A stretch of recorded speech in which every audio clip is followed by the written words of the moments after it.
नमस्कार। क्या एक विधायक कानून से ऊपर हो सकता है? क्या माननीय होने का मतलब है कि आप पर कोई कानून लागू नहीं होगा? आज की कहानी भारत के सबसे चर्चित और विवादित उन्नाव रेप केस की है। साल 2017 से शुरू हुई यह लड़ाई 2025 में एक बेहद अहम मुद्दा पर आखद्दी हुई है। अभी हाल ही में दिसंबर 2025 में दिल्ली हाई कोर्ट ने इस केस के मुख्य दोषी पूर्व बीजेपी विधायक कुलदीप सिंह सेंगर की उम्र कैद की सजा को सस्पेंड कर दिया था। तर्क दिया गया कि एक विधायक पब्लिक सर्वेंट, लोक सेवक नहीं होता। लेकिन ठीक 6 दिन बाद सुप्रीम कोर्ट ने इस फैसले पर रोक लगा दी। आज के इस 10 मिनट के वीडियो में हम जानेंगे इस केस की शुरुआत से लेकर आज तक की पूरी कहानी। कैसे एक पीड़िता ने अपने पिता को खोया, अपने परिवार को खोया, खुद एक्सीडेंट का शिकार हुई, लेकिन हार नहीं मानी। और आखिर कोर्ट में अभी क्या चल रहा है, चलिए शुरू करते। कहानी को समझने के लिए हमें उन्नाव के माखी गांव जाना होगा। कुलदीप सिंह सेंगर, यह नाम उन्नाव की राजनीति में बाहुबल का दूसरा नाम था। सेंगर का रसूख ऐसा था कि वह किसी एक पार्टी का मोहताज नहीं था। उसने बसपा से शुरुआत की, फिर समाजवादी पार्टी में गया और 2017 में बीजेपी के टिकट पर विधायक बना। वह लगातार 4 बार विधायक चुना गया। उन्नाव में कहा जाता था कि यहाँ पत्ता भी सेंगर की मर्जी से हिलता है। पुलिस, प्रशासन और स्थानीय सिस्टम पर उसकी इतनी गहरी पकड़ थी कि उसके खिलाफ आवाज उठाना तो दूर, उसके बारे में बात करना भी खतरनाक माना जाता था। इसी ताकत के नशे में चूर होकर 2017 में एक ऐसा गुनाह हुआ जिसने एक हंसते खेलते परिवार को बर्बाद कर दिया। तारीख थी 4 जून 2017। उन्नाव की रहने वाली एक 17 वर्षीय लड़की को नौकरी का झांसा देकर विधायक के आवास पर बुलाया गया। पीड़िता के आरोपों के अनुसार वहां उसके साथ बलात्कार किया गया।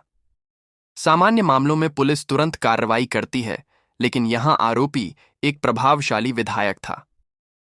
पीड़िता और उसकी मां लगातार थाने जाती रहीं, मगर एफआईआर तक दर्ज नहीं की गई। इसके उलट परिवार पर ही दबाव बनाया गया और उन्हें डराने धमकाने का सिलसिला शुरू हो गया। करीब 1 साल तक यह परिवार चुपचाप अन्याय सहता रहा। उन्हें लगने लगा था कि शायद उन्हें कभी न्याय नहीं मिलेगा। सिस्टम की इसी बेरुखी से टूटकर अप्रैल 2018 में पीड़िता ने लखनऊ स्थित मुख्यमंत्री आवास के बाहर आत्मदाह का प्रयास किया। यही वह क्षण था जब इस मामले पर राष्ट्रीय मीडिया की नजर पड़ी और पूरा देश स्तब्ध रह गया। लेकिन कहानी का सबसे दर्दनाक मोड़ अभी बाकी था। जब पीड़िता न्याय की गुहार लगा रही थी, उसी दौरान उन्नाव में उसके पिता के साथ जो हुआ वह किसी को भी झकझोर देने वाला है। 3 अप्रैल 2018 को पीड़िता के पिता के साथ कुछ लोगों ने बेरहमी से मारपीट की। चौंकाने वाली बात यह रही कि पुलिस ने हमलावरों के बजाय गंभीर रूप से घायल पिता को ही आर्म्स एक्ट के तहत गिरफ्तार कर जेल भेज दिया। सोशल मीडिया पर एक वीडियो वायरल हुआ जिसमें वे खून से लथपथ दिखाई दे रहे थे और पुलिस उन्हें घसीटते हुए ले जा रही थी। जेल में उनकी हालत लगातार बिगड़ती गई। 9 अप्रैल 2018 को उनकी पुलिस हिरासत में मौत हो गई। पोस्टमार्टम रिपोर्ट में उनके शरीर पर 14 गंभीर चोटों की पुष्टि हुई। बाद में सीबीआई जांच में सामने आया कि उन्हें झूठे मामले में फंसाया गया था और यह पूरी कार्रवाई कथित तौर पर विधायक के इशारे पर हुई थी। इसी घटना के बाद कुलदीप सिंह सेंगर की पहली गिरफ्तारी हुई। मामला सीबीआई के पास था, सेंगर जेल में था, लेकिन उसका प्रभाव खत्म नहीं हुआ था। 28 जुलाई 2019 को पीड़िता अपनी 2 चाचियों और वकील के साथ रायबरेली जा रही थी। तभी सामने से आ रहे एक ट्रक ने उनकी कार को जोरदार टक्कर मार दी। ये कोई साधारण एक्सीडेंट नहीं लग रहा था। ट्रक की नंबर प्लेट पर कालिक पुती हुई थी ताकि नंबर न दिखे। इस हादसे में पीड़िता की दोनों चाचियों की मौके पर ही मौत हो गई। पीड़िता और उनके वकील गंभीर रूप से घायल हो गए और वेंटिलेटर पर चले गए। देश भर में गुस्सा फूट पड़ा। सुप्रीम कोर्ट ने खुद इसका संज्ञान लिया।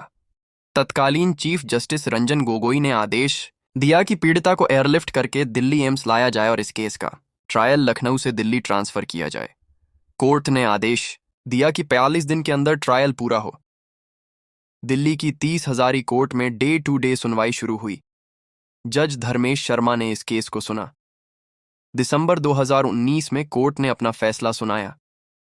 कोर्ट ने कुलदीप सेंगर को भारतीय दंड संहिता 370 के तहत 10 साल की सजा सुनाई। आईपीसी और पॉक्सो पीओसीएसओ एक्ट के तहत दोषी माना। कोर्ट ने उसे आजीवन कारावास रेस्ट ऑफ नेचुरल लाइफ की सजा सुनाई, यानी उसे अपनी आखिरी सांस तक जेल में रहना होगा।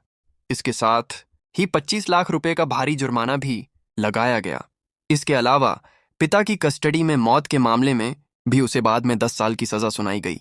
लगा कि न्याय हो गया है, लेकिन कानून की लड़ाई लंबी होती है। अब हम आते हैं आज के द्वार में, यानी दिसंबर 2025 में। सजा के 6 साल बाद कुलदीप सेंगर ने दिल्ली हाईकोर्ट में अपील की। 23 दिसंबर 2025 को दिल्ली हाईकोर्ट ने एक चौंकाने वाला फैसला दिया। हाईकोर्ट ने सेंगर की उम्र कैद की सजा को सस्पेंड निलंबित कर दिया और उसे जमानत दे दी। हाईकोर्ट का तर्क क्या था? ध्यान से सुनिए। कोर्ट ने कहा कि पॉक्सो एक्ट की जिस धारा सेक्शन 5C में उसे सजा मिली है, वह पब्लिक सर्वेंट लोक सेवक पर लागू होती है। सेंगर के वकीलों ने दलील दी कि एक विधायक एमएलए पब्लिक सर्वेंट की परिभाषा में नहीं आता। कोर्ट ने इसे आधार मानते हुए उसे राहत दे दी। इस फैसले से पीड़िता का परिवार सदमे में आ गया। पीड़िता ने कहा, यह मेरे और मेरे परिवार के लिए मौत का फरमान है। लेकिन 29 दिसंबर 2025 को सुप्रीम कोर्ट ने मामले में दखल दिया। सुप्रीम कोर्ट ने दिल्ली हाईकोर्ट के आदेश पर तुरंत रोक स्टे लगा दी है। सुप्रीम कोर्ट ने कहा कि आरोपी को रिहा नहीं किया जाएगा। कोर्ट अब इस बात पर विचार करेगा कि क्या रेप के मामले में विधायक को पब्लिक सर्वेंट माना जा सकता है या नहीं। फिलहाल सेंगर को जेल में ही रहना होगा। उन्नाव रेप केस सिर्फ एक अपराध की कहानी नहीं है, यह सत्ता, सिस्टम और संघर्ष की कहानी है। 2017 से 2025 तक एक बेटी ने अपने पिता, अपनी चाचियों और अपने स्वास्थ्य को खोकर यह लड़ाई लड़ी है। सुप्रीम कोर्ट का हालिया स्टे ऑर्डर यह उम्मीद जगाता है कि न्याय में देर हो सकती है, लेकिन अंधेर नहीं। आप इस मामले पर क्या सोचते हैं? क्या कानूनों में तकनीकी पेंच, टेक्निकल लूप होल्स का फायदा उठाकर अपराधियों को राहत मिलनी चाहिए? अपनी राय कमेंट्स में जरूर लिखें। अगर आपको यह रिपोर्टिंग पसंद आई तो वीडियो को लाइक करें और चैनल को सब्सक्राइब करें। हम आगे भी इस केस का हर अपडेट आप तक लाते रहेंगे। जय हिंद।